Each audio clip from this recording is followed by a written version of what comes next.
Hi everyone, how are you? Are you good? Okay, so I tend to start these in a slightly different way, and I've just got to say, right, I was here last year, and when the students walked in, most of them looked like zombies. They literally looked like they just walked in out of bed. But I've got to say, this room definitely has more energy than the one I did last year, but I still like to raise the energy in any of the rooms I work in. So what I'd like to do is actually just do a little bit of an exercise, just to get everyone in the right frame of mind. Are you guys engaged enough to get involved with me? Just say yes. Yeah. Oh no, I think I need a few more levels, right, to get it going the right way. So what we're going to do, I see we've got the loud one here as well, right? So I know who you are now. I know who to look out for. In a good way. That's a good thing, though. That's a good thing. Right. So what I'd like you to do is we're going to do a little bit of a Mexican wave. We're going to start from this side. We're going to move to this side. We're going to go all the way back, and then we're going to go from front to back, back to front. Does that make sense? Can I get a yes? Yeah. All right. So I want to see who's really got the energy in the room. So starting from this side, I want you to stand up and give me a Mexican wave, and let's get it going. Ready? Starting after 3. 3, 2, 1, go. Oh, wait, whoa, hold the phone 1 second. I think you said it there. That was kind of, we need to up it a little bit more, so we're going to try one more time, but this time, shh. This time, you're going to go from that side to that side and back. So from there to there, and then from front to back, and then from back to front. Is that okay? Right, got it? Understood? Excellent. Right, so after 3, we're going to start from this side again. 1, 2, 3. And all the way that way. And the back, and the back, and the back. Oh. And then from front to back. And then all the way back. And all the way back, all the way back, all the way back. Woo! I think give yourselves a round of applause. That's pretty good. And then turn to the person next to you, give each other a high five and say, "You totally rock."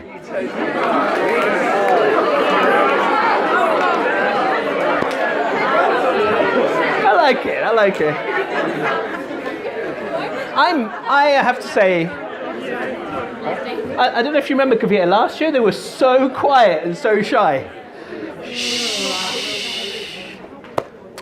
And there's one more step I like to take to kind of get everyone in the right frame of mind. So I'm going to issue you with a puzzle.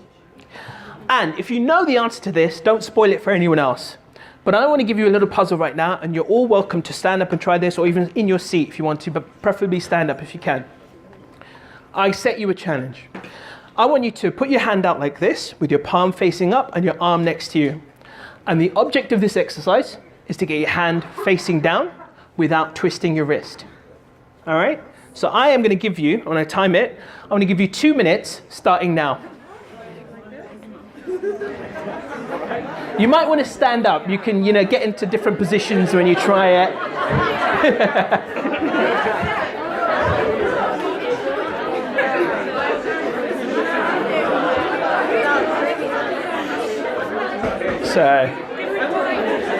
So your arm doesn't leave your side, but without twisting your wrist.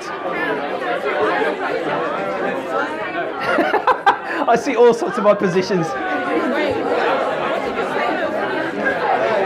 That's 30 seconds.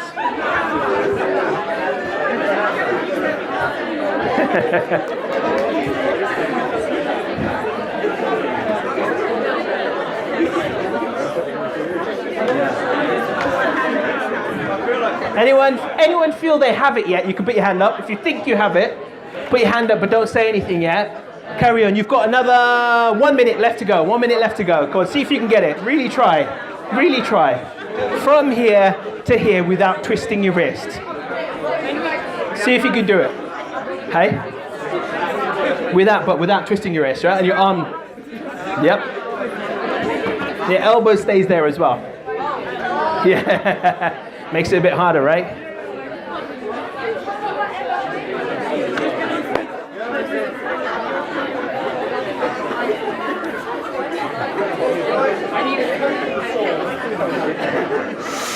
30 seconds to go. Anyone think they have it yet? Put your hands up. Anyone? Has anyone bested this challenge yet? Anyone got it yet? No?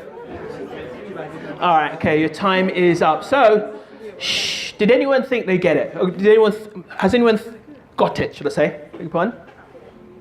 Does anyone think they have it? No one, really? Wow. Okay. But wait, who? Are they singling you out, but you don't actually have it? Are they throwing you under the bus? Oh, that's terrible. Oh, she don't got it. So, and no one, right? So I'm going to teach you how you guys can do this. Are you ready for this, right? So to do this, don't stand up, and you're just going to follow my actions. Ready? Okay. So this is how you do it.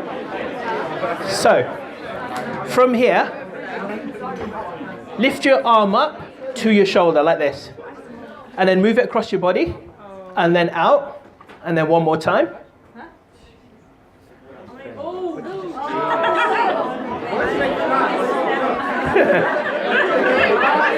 I think a few people have kind of missed a step or something. So from here, there, there, there, there, there, there. That's it. That's simple. That's simple.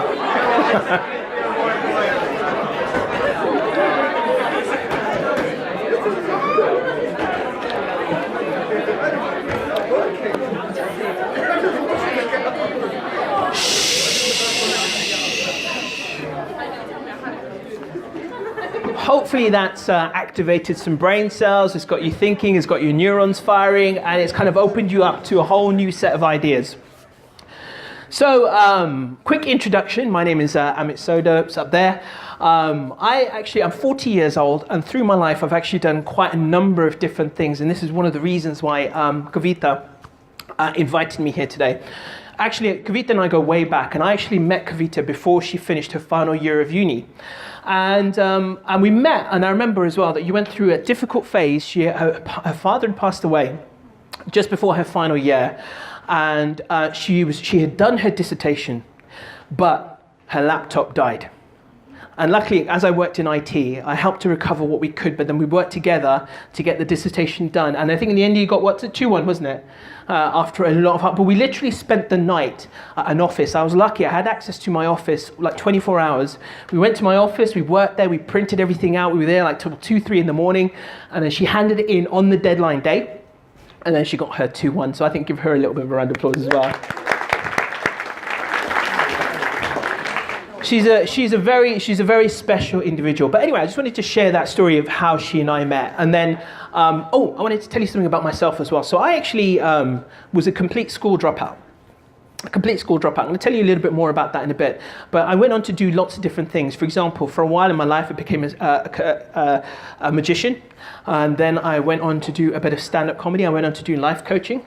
I'm now a national radio presenter. I do a bit of stand-up comedy. I'm a social media addict. I love trying to reach people and do viral videos. I've got about 630,000 followers on my Facebook page and trying to grow that and reach more people around the world. So I've done, some people say I've done more in my lifetime so far than most people do in their entire life or even 2 lifetimes. And hopefully I'm here to try and impart some of that experience and help you when it comes to making your choices, figuring out what you want to do, or even perhaps gaining the confidence to do the thing that you thought you could never do. Because I think that's a big challenge that a lot of us face. I don't know if you guys heard this. There was in the news recently, researchers found that women who carry a little extra weight tend to live longer than the men who mention it. Gentlemen, take note, right? Okay. And on that note as well, I think it's ridiculous that women think that they're equal to men when you're far more superior.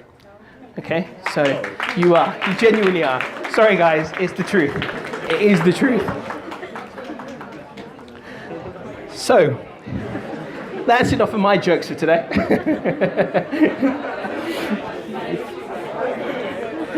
So I mentioned.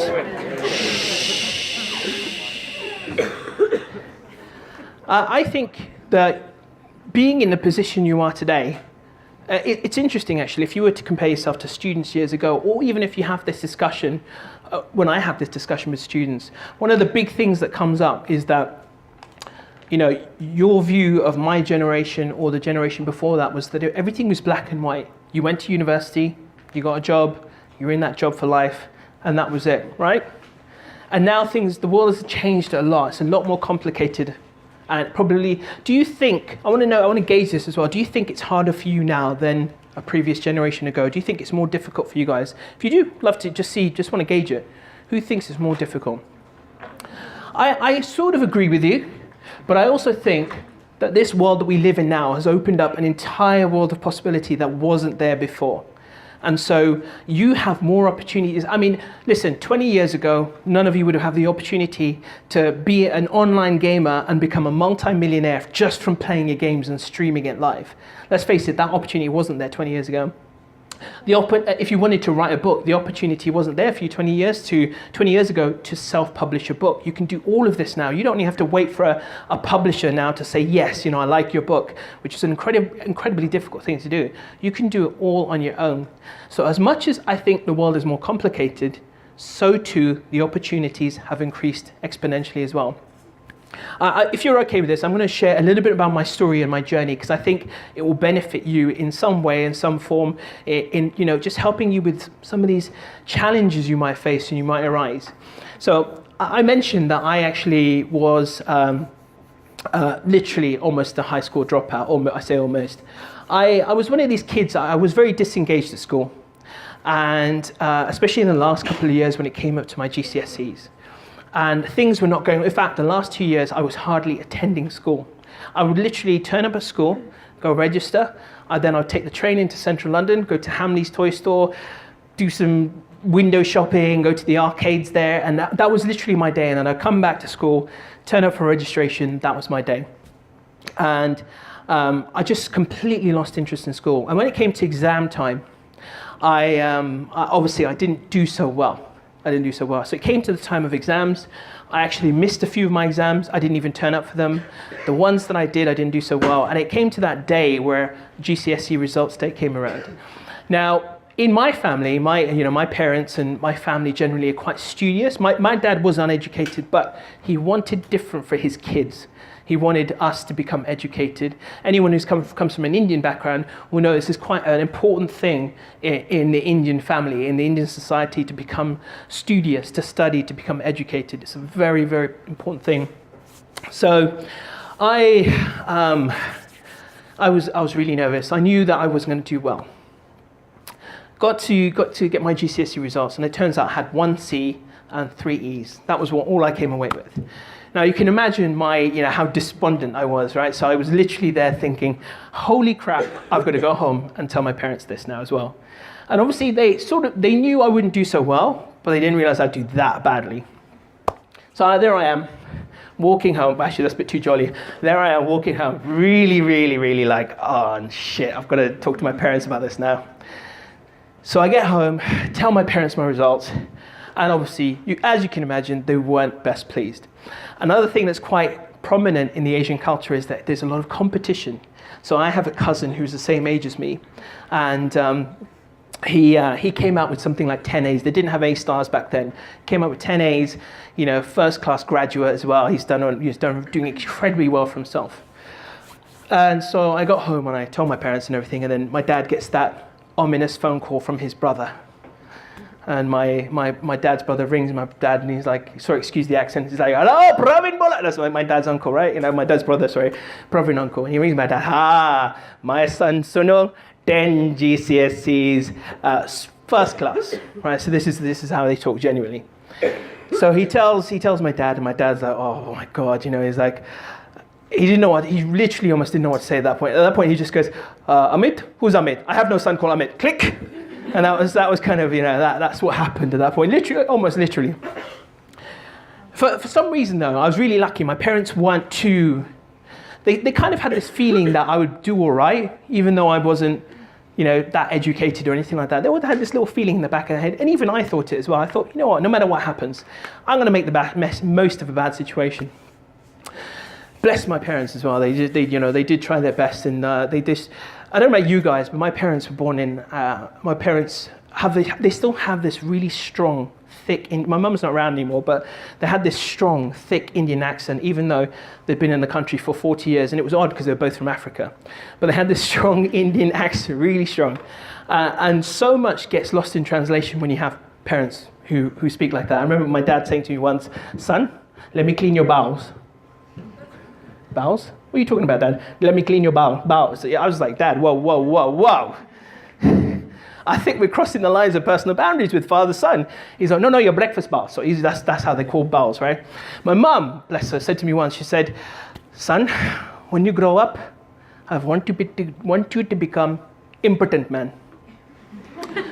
Turns out she was trying to say important. Things got really complicated when I went home one day. I said, "Mom, I got something to tell you." And she was like, "What?" I said, "I'm impotent." She said, "Well done!" And to add salt to the wound, she said, "Keep it up!" I'm not really impotent, that's just a joke, by the way. It's part of my stand-up routine. But anyway. So I thought to myself, right, okay, cool. What am I going to do with my life? Where do I go from here? And I had no clue at that point. I did go on and do a few resits, and then I started working at an early age. Got my first office job, and I used to work in places like Woolworths and then Sainsbury's, I think it was, or Safeway, one of those two. And then I got my first office job, and I sort of started to take that route, down the office world. And I thought, right, let's see if I can just sort of build my career that way. So I started working, and I've kind of ultimately ended up doing what I do as my day job. So it's just what I do during the days, which is working as a project manager. And I've done really well now as well. I earn more than 6 figures now as well. And being a project manager is a good place to be in, because you get to, exercise some of the skills that you learn. Like, for example, being able to influence people, being able to negotiate, actually leading people to deliver a common goal. So I actually enjoy my day job just as much as I enjoy all the other things that I do. And I think that's something that's really key when you're thinking about what you're going on to do in your life as well. Do I actually enjoy what I'm going to go and do? Do I enjoy what I'm thinking about going and doing? So I see kind of like a couple of faces glazing over. So I want you to just do it again as well. I just want you to turn to the person next to you and say, "You are freaking awesome." Say that to the next person. Give them a big high five as well. Give them a big high five. You are freaking awesome.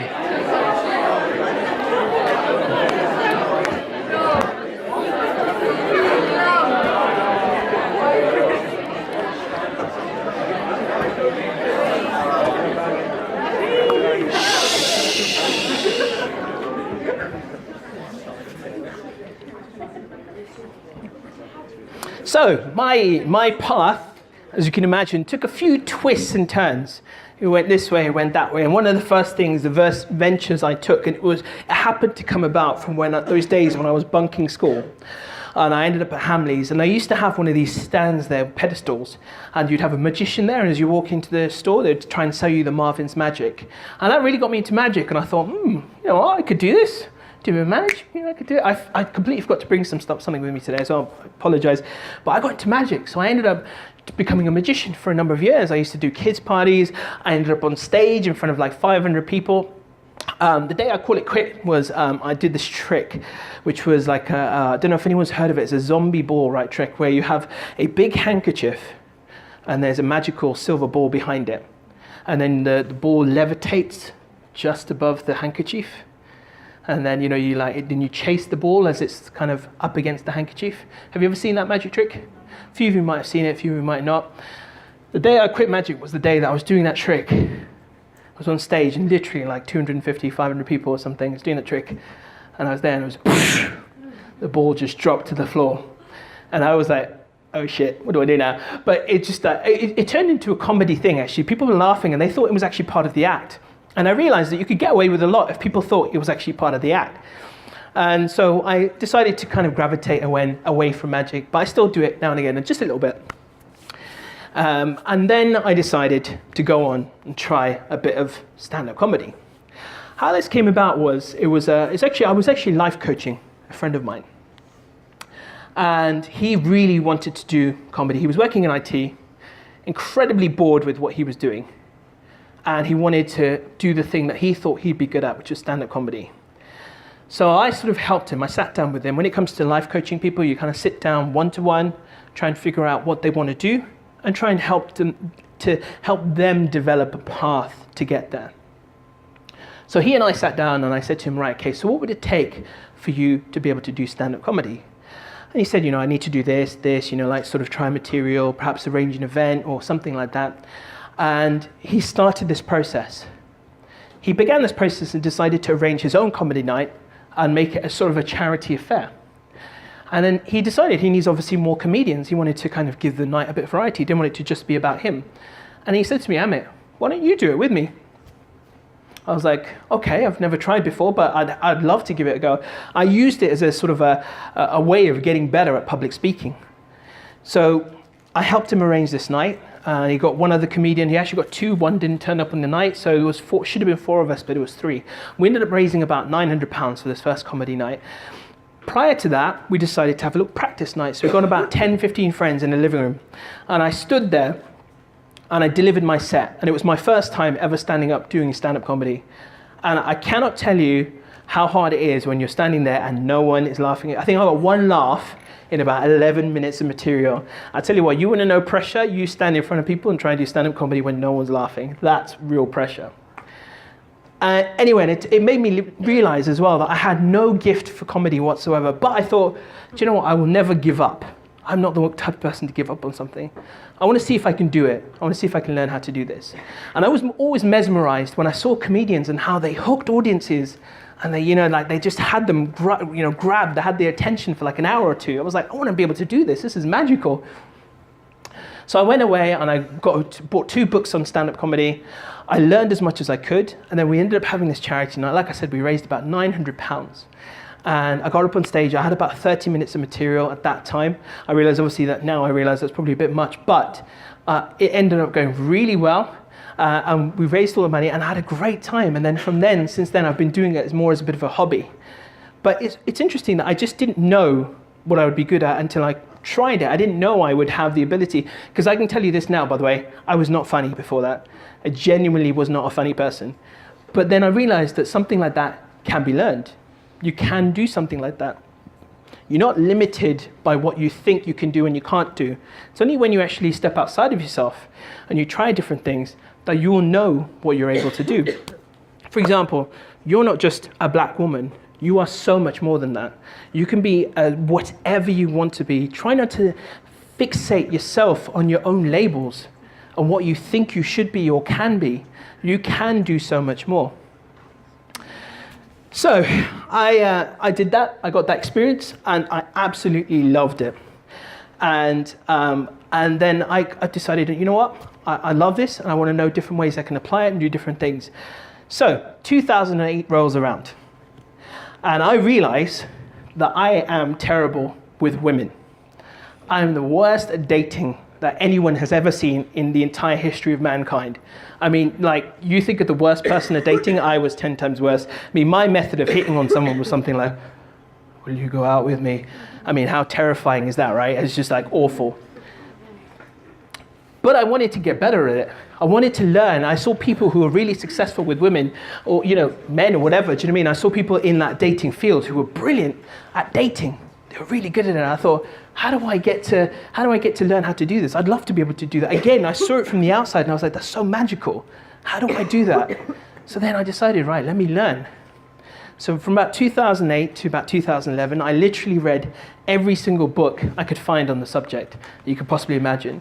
And I went on about 300 dates during that period as well, from about 2008, over 3 years. And what happened was, as I started to do this, you realize that you may not be good at something, but when you do it, you get a little bit better. When you do it one more time, you get a little bit better because you've learned something from the time before that. And the next time you go on a date, you learn something more. And then you realize, actually, yeah, I'm getting a little bit better at this. And you accumulate these skills. And so I got better and better. And then I realized I wanted to help people. I saw people struggling with dating. And especially, how many of you are on an app like Tinder or, or on a dating website? And do you find it drives you mental sometimes? You're right. You see, she's all right. There we go. We got so many confidence. I guess no one's going to admit this, probably, actually. But I think many of us do struggle, and most people probably don't even realize what a date is. And it's one of these things that we don't get taught. We don't get taught when we're young, and yet it's one of the most important life skills you can ever learn. is to how to communicate with someone that you're attracted to, how to communicate with someone that you would like to, get to know better. Most people don't know how to do it. They don't know how to have a conversation. They don't know how to have that give and take, that game of, finding out something about them and them finding out about you and building that attraction and building that spark. But the reason I brought this up today as well, you're probably thinking, what the hell has dating got to do with it as well? I'll come back to that. But there's one powerful thing that you can learn in life, which is just absolutely imperative, which is learning to love rejection. Now, this for me taught me probably more than anything that I can ever surmise to any of you, was that when you're not fussed about being rejected, so even if you want to take a different example, like say for example, going for an interview. You might go for an interview and come out and you've been rejected and they don't want you and stuff like that, and that you will think you'll have that sense of feeling failure. You'll have that sense of feeling like, wow, I didn't get that job and I don't know what I'm going to do now. I didn't get this and I'm not going to get any job. No one's going to hire me. I don't know what I'm going to do with my life, all that kind of stuff. These millions of thoughts will go through your mind. Has anyone had that experience already, by the way? Who's been for a job interview and been really badly rejected? Yeah, I have as well. But when you get to that point where it's happened a few times, you realize it doesn't sort of bother you as much. And then when you do it a few more times, you realize that it doesn't bother you as much. And you start to kind of like almost become sort of immune to it, if you like, in a way. And the same was with dating. And I found something recently which is quite interesting. So I teach people this. When I teach dating as well, when I am giving a bit of date coaching to people, one of the things I teach people is, look, if you learn to love rejection and understand how to accept it and just move on from it, you know what? You'll never, ever, ever be short of a date ever again. And the same goes with anything in life. You're going to face rejection all over the place, wherever you go. I get it all the time now as well. Kavita knows this about me as well, right? So you put me in front of a crowd of, a few thousand people and ask me to give a talk, no problem. That's my forte. That's what I can do. Put me in a situation where I'm having to do a one-to-one interview with someone is where I face a challenge. And I've been through, even recently, as far as, as close as 3 months ago, I went through many rejections. 4 interviews I had, I didn't get a single one. It's only when I went for an interview, I'll tell you a quick story, by the way. So I went, I got a call from one of my agents last Friday. They said to me, Amit, I've got a great role for you. It would be perfect, paying really good money. I'd love to put your CV forward for it. And I was like, yeah, great, put me forward. Let's see what happens. And he said to me, the role's in Paddington. I live in London. He said, the role's in Paddington. And yep, I think you'll love this team. It's young, dynamic, yada, yada. So he puts me forward for this role. So I spoke to a friend of mine over the weekend, and we're having a good chat. We often frequent the same sort of shared office space in London called Regis offices. We usually end up in one roundabout sort of Green Park. He said to me, Amit, you know what? I don't go to that one anymore. I go to one that's a bit closer to home. It's in Paddington, and it's much nicer. It's in a tall building. It's nice views. I get a lot more done when I'm there. Why don't you join me there instead? I was like, great, yeah, cool. So first thing Monday morning, I woke up really early. My contract had ended a few weeks ago from my previous job. I thought, yeah, I need to get a new job now, so let's go there, put my head down, get some work done. So I get to this office, and it turns out that company that the guy had put me forward for was in that same building. So I called my agent. I said, you know what? I'm in the same building you've put me forward for this job. He was like, really? He goes, would you do an interview today? And I said, well, look, I'm in jeans and a hoodie. I mean, if they're okay with it, that's fine. I don't mind doing it. So then they decided, yes, we want to see you today, Amit. So I ended up going in for a half an hour interview. And there's 2 lovely ladies who decided actually as well. They were researching me before they brought me in for the interview. They researched me and went onto YouTube and saw one of my stand-up comedy videos. And I do some, risque material in my comedy set. So they had seen it before I went into the interview, and I didn't realize until I got in and they said, we've seen you. If you want to get this job, Amit, you're going to have to make us laugh.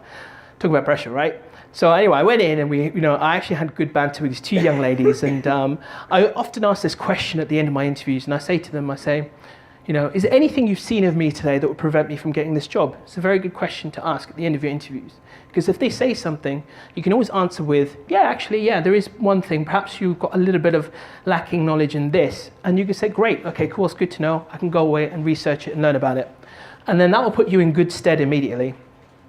Anyway, these ladies decided to say, right, so actually there is one thing. And I said, what? And they said, you're married. So they're obviously flirting with me a little bit, which is great. It's a good thing. But it turns out that what happened was I had a second interview last Thursday, and I got the job. Yeah. Sometimes you'll never know. Have you guys ever come across a concept called the law of attraction? Who's heard of this law of attraction? It's a load of rubbish, isn't it? No, I'm just kidding. I love it. I love this. I love this concept of the law of attraction. See, there's no one in the universe who could ever convince me this doesn't exist. I'm a big believer in this concept, and call it whatever you will.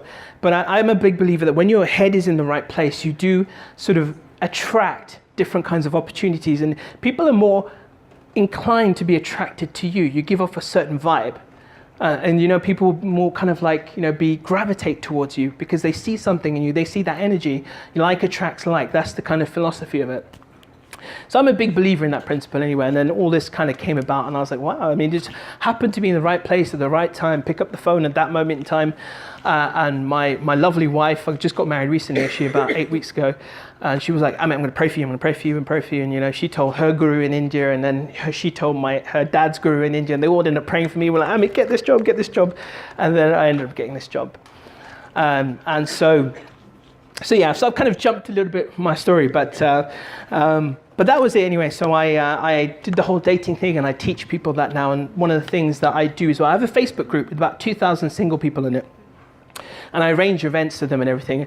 And it's interesting how this all came about as well. I've got a friend. She started a group on Facebook called Professional Asian, and one's called Recommend Asian, and she's got like 50,000 members in there.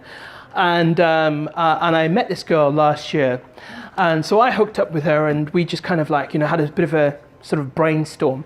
And then I started a follow-on website called Connect Asian, which was to try and get single Asians together as well. So now I've got in fact, it's our year anniversary since starting the group today, and we've got like over 2,000 members in that group. But it's amazing the power that comes along with just putting an idea into action. Sometimes you don't know when you actually do an idea. You don't always know if it's going to come to fruition. You don't know if anything's going to come of it. But if you don't try, how are you ever going to know? How are you ever going to know if it's going to work or if it's not going to work? Right? If you don't do it, you'll never know. If you do it and you fail, at least you can say you tried and gave it a go. And that for me is just paramount in all the things that I've done in my life. A few years ago, I decided I wanted to make an app. And it came about that basically this app was going to cost me I was using a team in India to build this app, and it was going to cost me exactly £1,537 to build this app. And I looked in my bank account, and I had £1,537 in there. And I thought, shit. So I went and did it, and I built this app, and it's out there now, and I just wanted to try it. And it's just, again, for me, in my definition, it probably, wasn't a success as such. But at least I tried. I did it. And I just want to kind of pose a question, slightly rhetorical to you guys as well. I want to know, what does success mean to you right now? If I were to just ask you that question, just look inside of yourself right now. What does success mean to you? Is it something that is a job title? Is it a specific salary you're looking for? Is it recognition? Is it satisfaction? Is it certain grades? Is it quantifiable in some form or fashion? Just think about this to yourself right now. I'm not asking you to answer this right now, but what does it really mean to you to be successful? What do you want out of life? What do you want to be? In a few years' time, when someone says to you that all elusive question of what do you do? How are you planning to answer that question? Have you already thought about this, about where your life is going and what you want to be, and how you'd like to spend your time? What would you like to do as a sense of fulfillment to you? Have you actually thought about these things yet?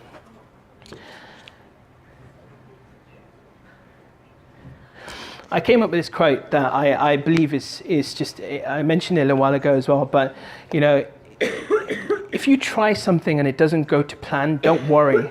The fact that you tried is everything. So don't hate yourself because you failed. Love yourself because you tried. Because that is the key thing and the question is as well, did you take something away from that experience? Did you learn something from it? Did it give you something in return? Even, for me, standing here is not just about speaking to you.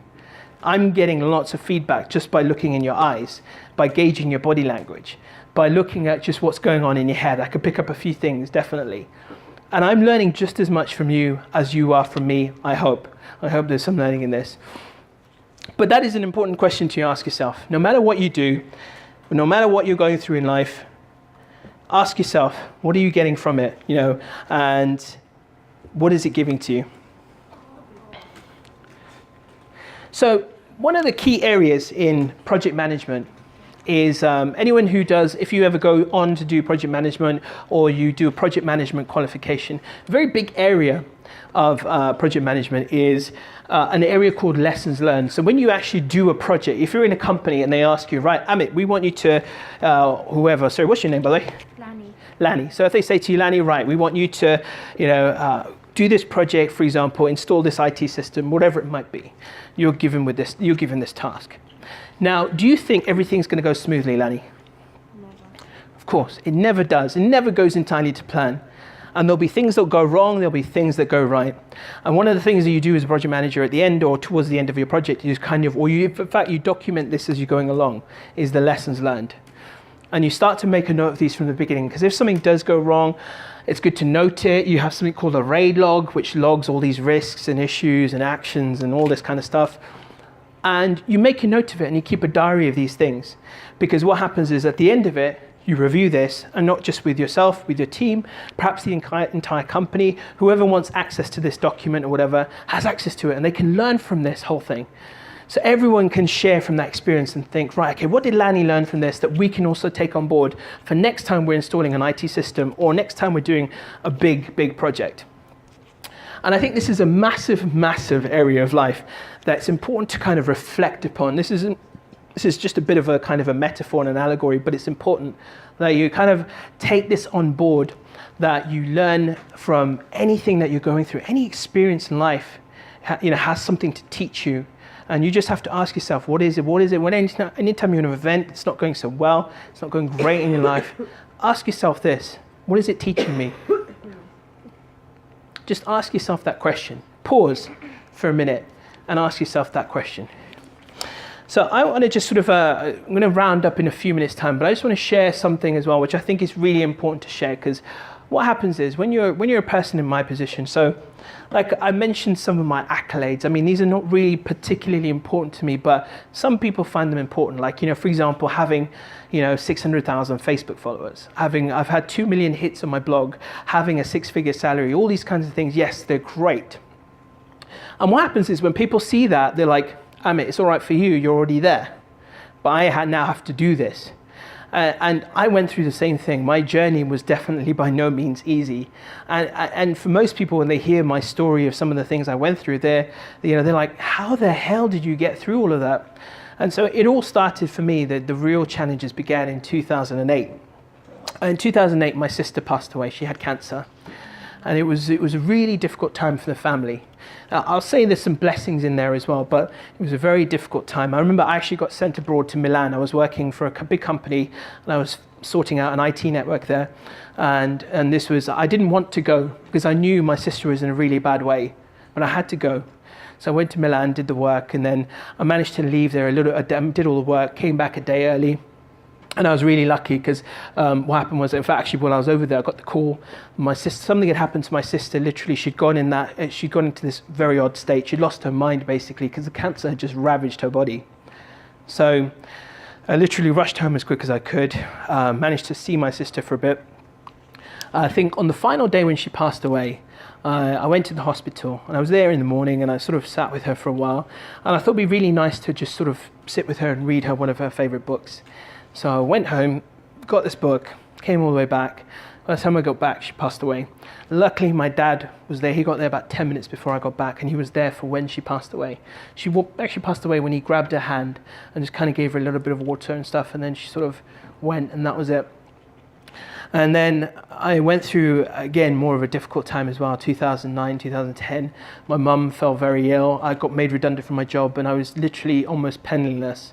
I almost pretty much ended up on the street, because I just had nothing to my name. And I tried as well. 2010 was a difficult year. It was when the economy was still recovering, and to get a job, I was finding it impossible.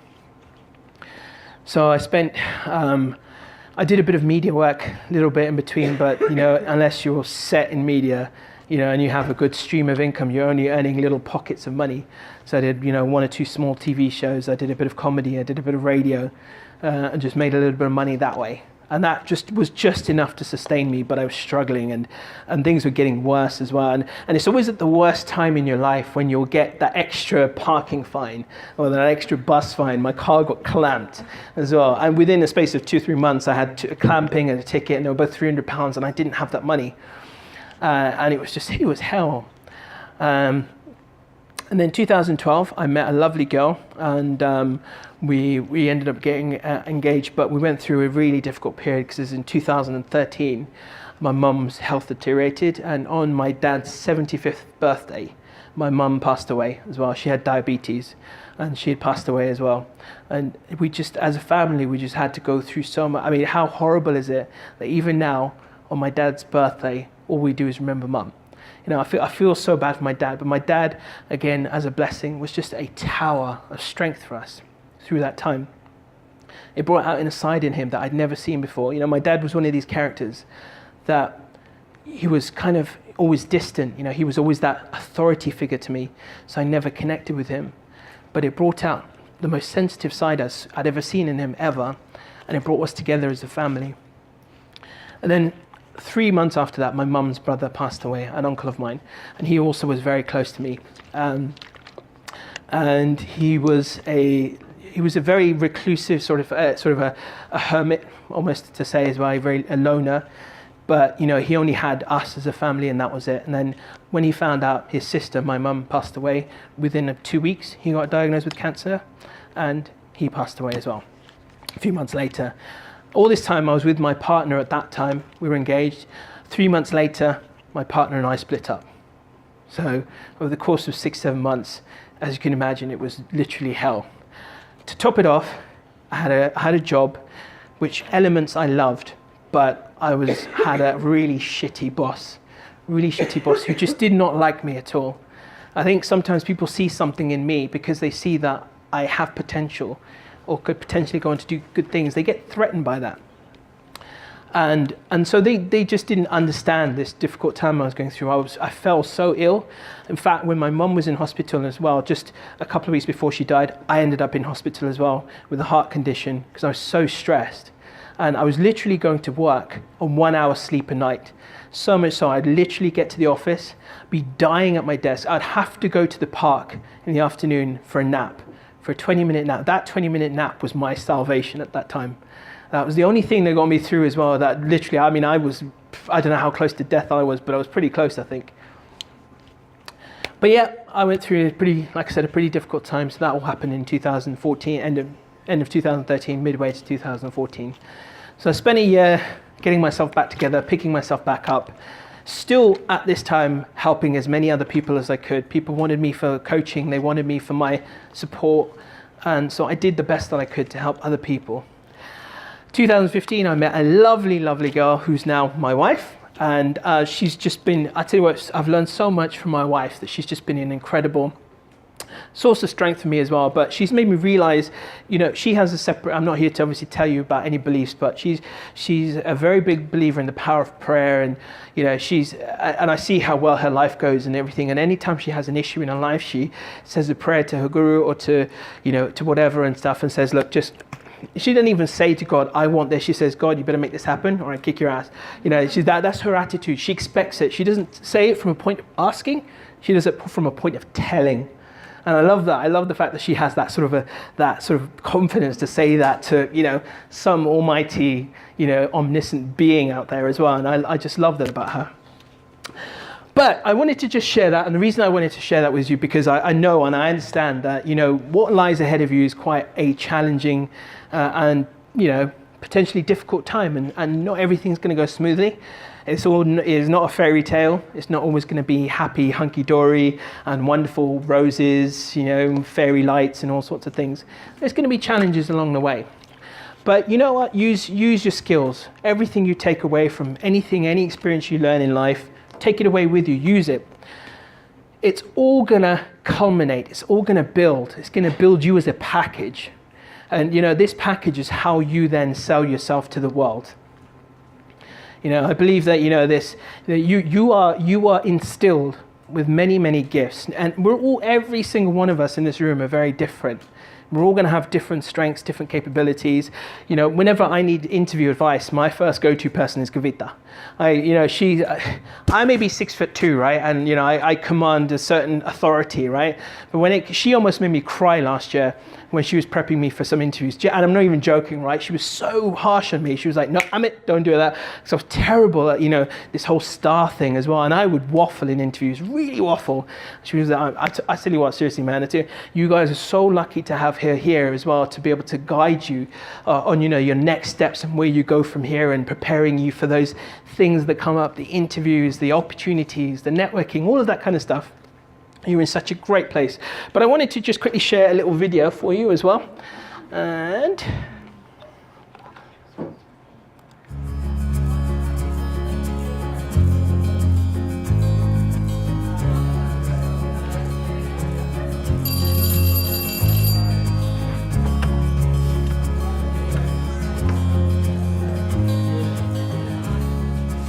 good afternoon, everyone.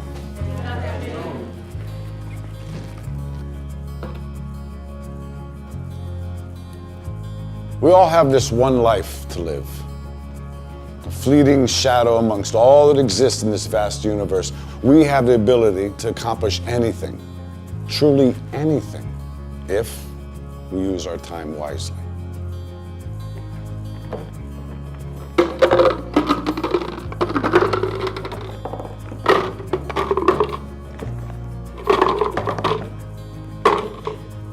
Is this jar full? Yes.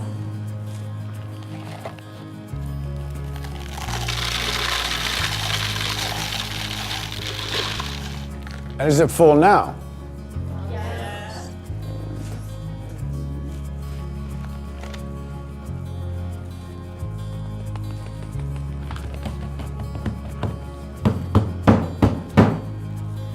And how about now? Is the jar full now? Yes. Yes. Yeah, it is.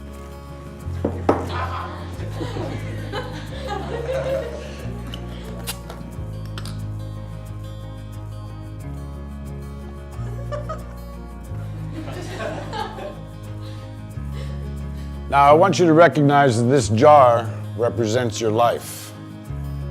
Golf balls are the important things: your family, your friends, your health, and your passions.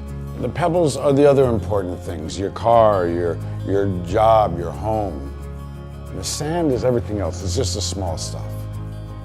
Now, if you put the sand into the jar first, you won't have room for the pebbles or the golf balls. And the same is true in life. If you spend all your energy and your time on the small stuff, you won't have time for all the really important things that matter to you. Pay attention to the things that are critical to your happiness. Take care of the golf balls first, the really important things. Set your priorities, because everything else is, it's just sand. Yes? Professor, what does the beer represent? I'm glad you asked. It goes to show that no matter how full your life may seem to be, there's always room for a couple of beers with a friend.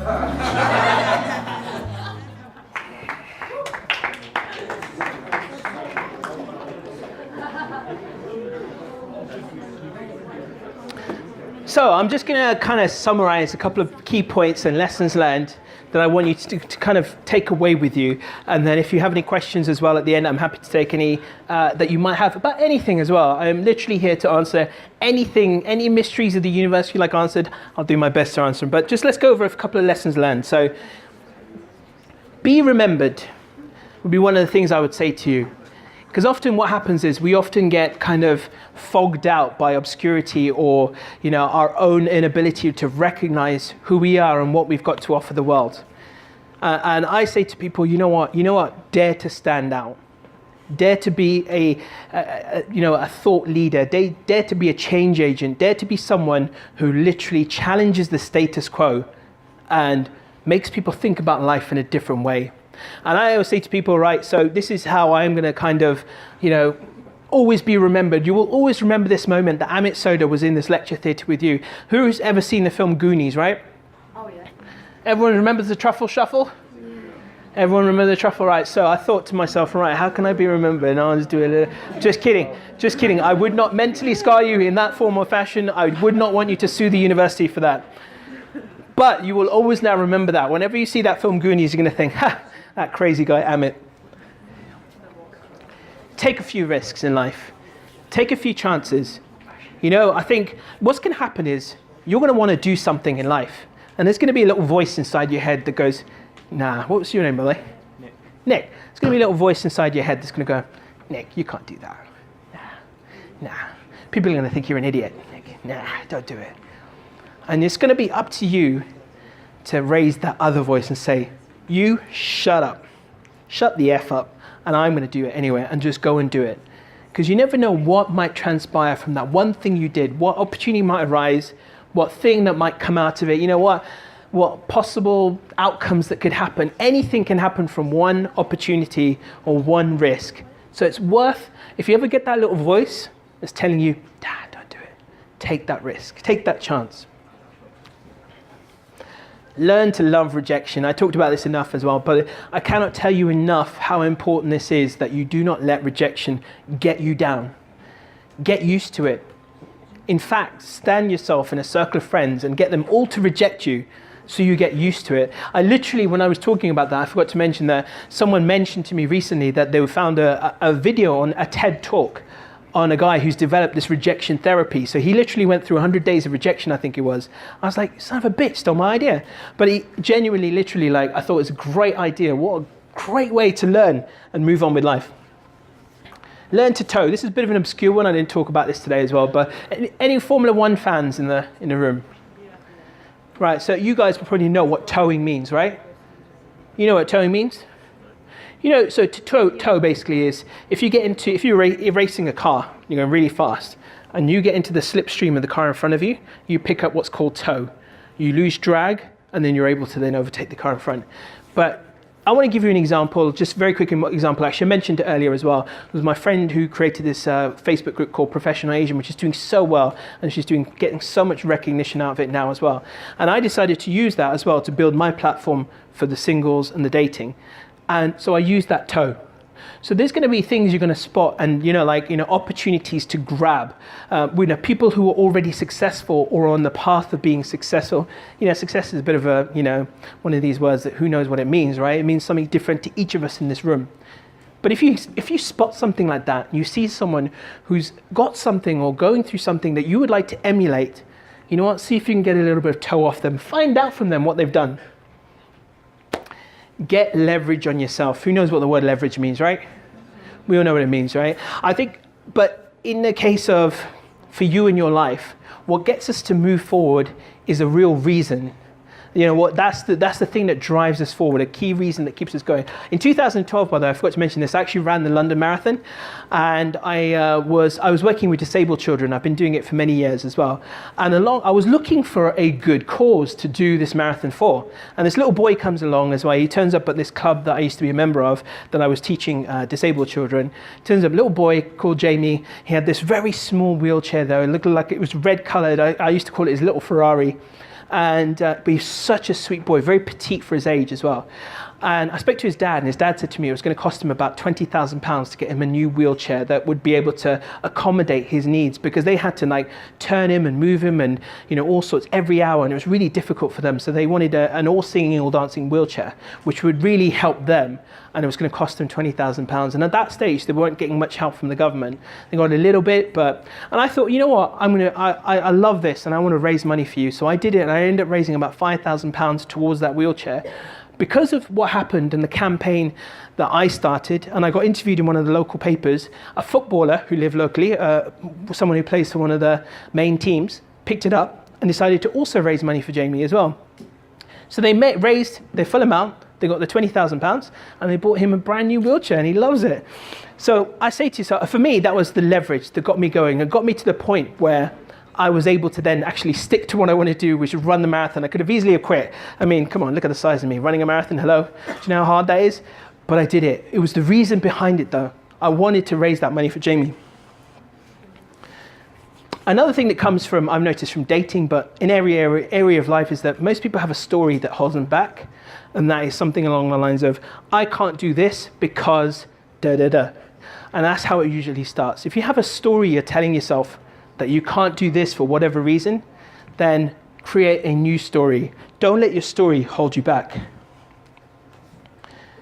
And last but not least, celebrate your success.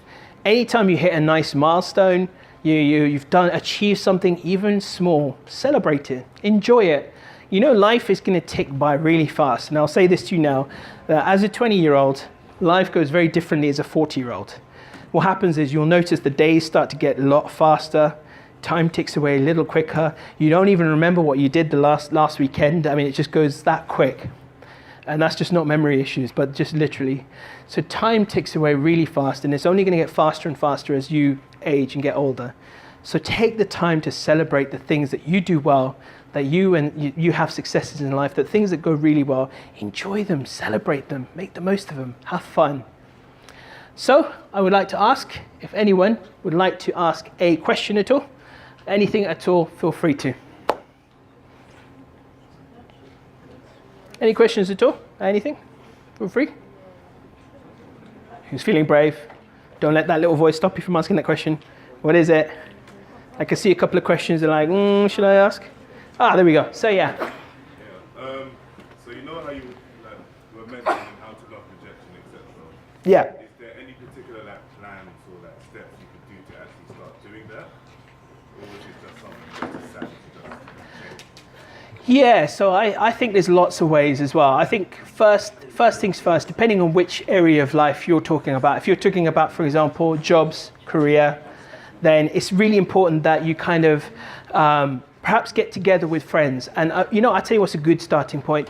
So let's say you're preparing for an interview. I would find someone like Kavita, or even a good friend, a trusted friend, get them to do an interview with you and be ready for the criticism. In fact, be only going there with that mindset that you might not get that job. Go for that criticism and ask them, right, okay, what am I doing wrong? What can I do better? And that'll be your starting point. And then if you do face any rejection, don't let it get to you, no matter what. Just carry on. The most powerful four-letter word in the world is the word next. That's it. If one thing doesn't work out, just say next.